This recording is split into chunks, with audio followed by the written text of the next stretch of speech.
كثير لكن اللعب الآن متوقف سبب للحالة. That wasn't very Christmassy. Merry Christmas, one and all. Nah, it's too late for that. Happy New Year. It's not 2021 yet either, actually. Merry 31st of December to all of you. Hope everyone had a wonderful Christmas. Welcome to football this week. This, of course, is the series where I bring to you the best and more frequently the worst of what football has to offer during the course of the last 7 days. And thankfully, it represents an end to the absolute show of a year that has been 2020. The best thing about it was legitimately Rob Holding calling Adama Traore a brick house. And 2021 starts with everyone in the UK entering into Tier 4. We'll be in Tier 12 by February.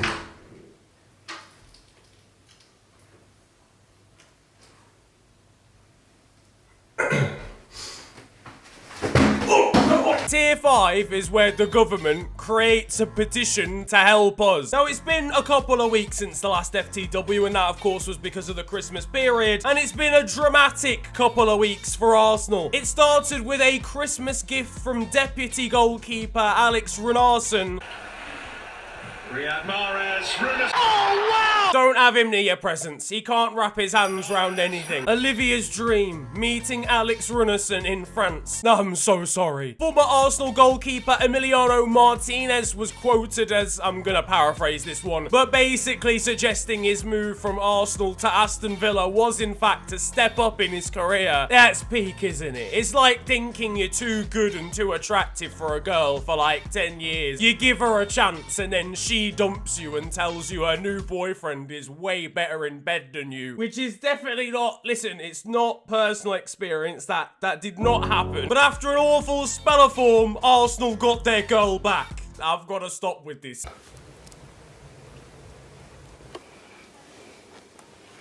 A bit of a weird analogy. A more youthful Arsenal side actually peppered Chelsea 3-1 in the Premier League to apply pressure to Blues manager Frank Lampard. I am putting this man on critical red fraud alert. It's actually getting out of hand at this point. You're not even lost to Arsenal in current form. You basically lost to North London Red. You've lost to a team in a legitimate relegation battle. Ty's going to be berating Colchester United in 3 seasons from now. Listen here, yeah. Kwame Poku, I'm coming for you now, G. Questions seriously need to be asked of Timo Werner now at this point as well. The goal drought is getting ever larger, and he's performing as if he's playing football matches in Plimsolls. One day I'm sure he'll regain that form. You know what, actually? I blame this guy entirely for Chelsea's dramatic turn in form. What is even going on here? In the end, goals from Lacazette, Granit Xhaka, and Bukayo Saka tied up the points, and Martin Tyler wasn't going to allow that opportunity for a cringe commentary line to pass him by. Swerved in by Xhaka, the free kick won by Saka, and the decoy was Laka. I can't really imagine that Thierry Henry was too impressed seeing Granit Xhaka's free kick stunner. Fuck off. Meanwhile, it's fair to say that Bukayo Saka's strike was somewhat fortuitous, with a cross ending up going into the back of the net in off the far post. He did, however, try to convince Tammy Abraham that it was on purpose. Seems like he wasn't having it. And it's fair to say, judging off Twitter, that Jack Grealish wasn't having it either. Normal service, however, was resumed for Granit Xhaka against Brighton. David Cropper chasing this for Brighton. This man genuinely plays as if he's won a competition to play for Arsenal Football Club. Elsewhere for Chelsea, we had a very awkward moment for Tammy Abraham in the tunnel. This guy's been aired, man. First class British Airways. The official might as well have turned around and said aired DFKM ratio G. Elsewhere in the Premier League, we had a slightly mistimed challenge in the Southampton West Ham game. He's gone for the ball, mate. Play on. And over at West Brom versus Leeds, we had this comical own goal from Romain Sawyers. Why could these lot have not done this against us? Liverpool were disappointing in a 1-1 draw against West Bromwich Albion a few days prior to this. It's an England Patriot Big Sam masterclass. I am inevitable. We've drawn to a man who can't even wear his COVID mask correctly. We've drawn to flipping West Brom. It was a tough time getting through a rigid West Brom defence, playing literally a 6-4-0 formation at times. By the end of the first half, Jordan Henderson had completed twice as many passes as the entire West Brom team had. But a late goal from a J saw the points shared. I don't know why we're even surprised. Big Sam doesn't have a 100% win record with England for nothing. Sam, how exactly did you turn your fortunes around in the second half against Liverpool? So basically, I sat down and were like, they're fucking shit. And to top it all off, we're without a senior centre-back again, given Joel Matip is now injured again. I love this guy, but he's literally got the structural integrity of a digestive biscuit. There's cheap lasagnas from Aldi with more bone mass in them than this man. Over at Leicester, and after a couple of crucial goals, Harvey Barnes seems to have hit some serious form. Now Harvey Barnes. Oh, it's an equaliser. Meanwhile, I reckon Manchester City manager Pep Guardiola's looking for a slight career change now. Yo. His palms are sweaty, knees weak, arms are heavy. There's vomit on his sweater already. Mom's spaghetti. Over at Manchester United, and a 94th minute goal from Marcus Rashford saw them beat Wolverhampton Wanderers 1-0. Bruno Fernandes found himself in a serious predicament, wondering whether to play for his club or play for his country. A collision between David De Gea and Adama Traore caused concern for the Manchester United goalkeeper, which is what tends to happen when you're hit by a 12-seater SUV. In fairness, I don't know why we're even scared of Adama Traore anymore. He hasn't scored for a whole calendar year. Maybe he is just a 96 pace FIFA merchant after all. After this result and yet another draw for Liverpool against Newcastle, it puts United one game in hand away from being level on points with the reigning champions. Ole Gunnar Solskjaer is going to have a job explaining how he's shitted his way to this situation. Motherfucking, down, Hello all and welcome to The Beautiful Game, the segment where we take a look at the poetic and brilliant side of the game that we love. We are back by popular demand for yet more glorious beauty. Pues no sé si lo hay. En directo creía que sí, pero ahora me ha parecido que no. Bueno, Morata se equivoca en dos cosas. Primero en darle la pelota tan corta a Cristiano y luego por... And that concludes The Beautiful Game. Over on Twitter, we've got a post here for Jadon Sancho in the Bundesliga this season.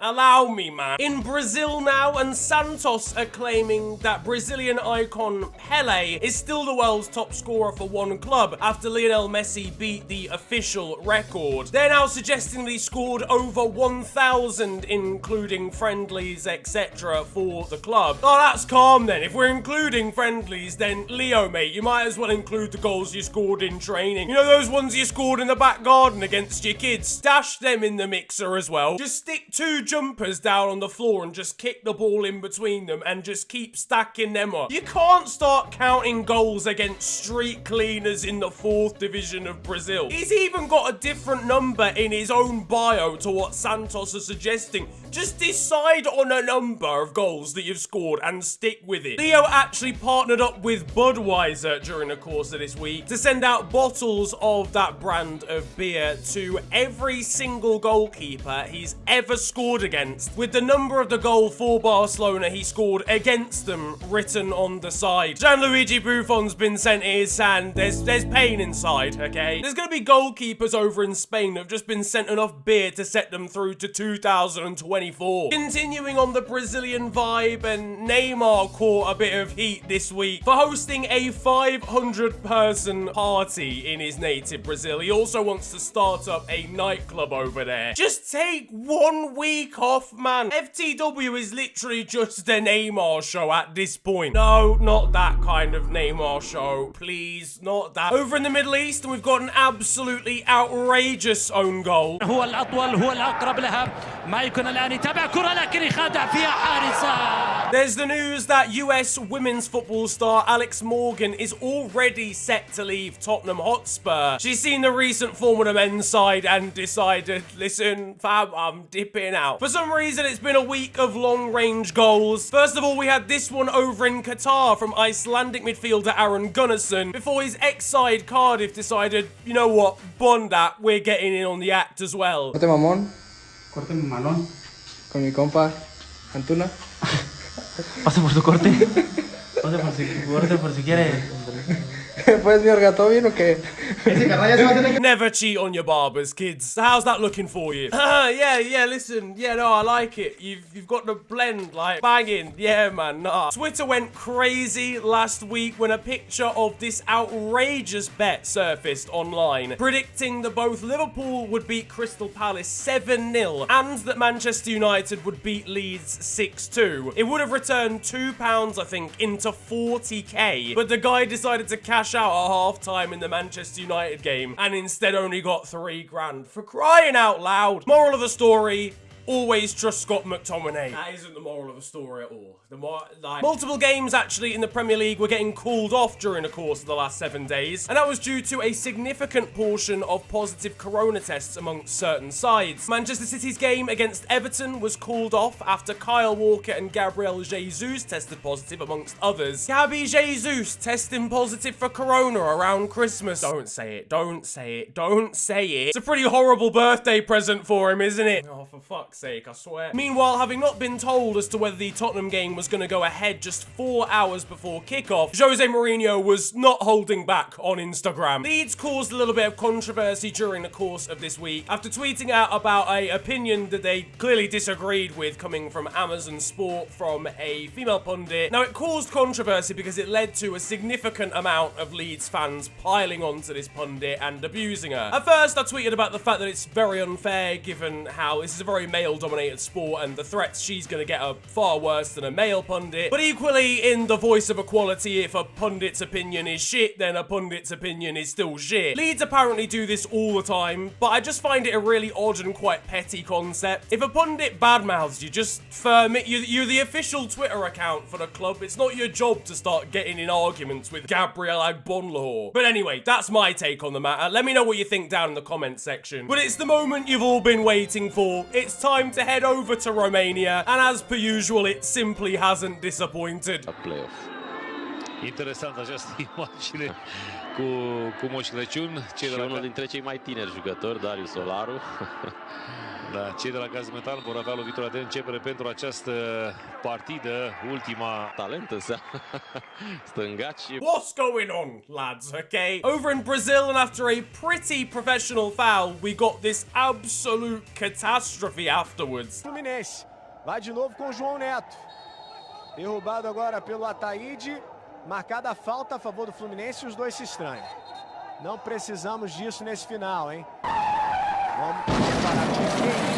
Que isso? Ficou feio demais. Again, he's clear sight of the ball, okay? If any, he's collected a bit of the man, but meanwhile, this week's FTW also features a contender for the best celebration in footballing history. Oh! Ya salam!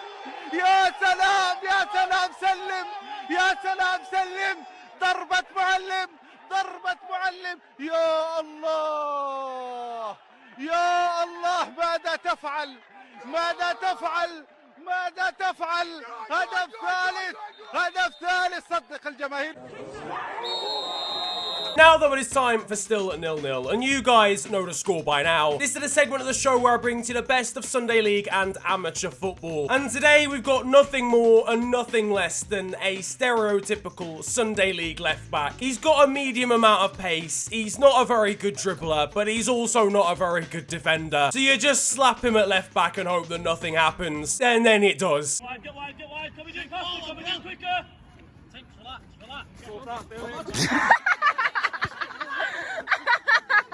On to the weird stuff though now. In Bolivia, and we had a very, very interesting kind of pitch invader who not only managed to get onto the pitch and disrupt the game, he managed to steal somebody's boot. I don't even know how he managed this. Some would say he's very influential in a false K9 position. I'm sorry, that was shocking. Non-league club Lindry Town woke up to some adverse conditions at their ground. Over in Paraguay, and forward Raul Bobadilla beer caused issues after celebrating by taking off his top and almost accidentally taking off his shorts as well to reveal half of his "you can fill in the rest." That wasn't a good choice of words. There's no filling in. And finally, over in France, and fans of Ligue 1 side Nantes, which is an unfortunate name for a club. Listen, we can get past this. Took their stand against the appointment of their latest manager by going to the training ground and blasting out clown music at the highest possible volume as the team was trying to train. But that is going to wrap up football this week, and I hope you have enjoyed it. If you have, then feel free to slap a like on the video, and of course subscribe if you are new to the channel. You can also follow me on social media. It is at @theofficialfng on Twitter and on Insta. But it's been a pleasure ranting at you guys today. Have a wonderful day,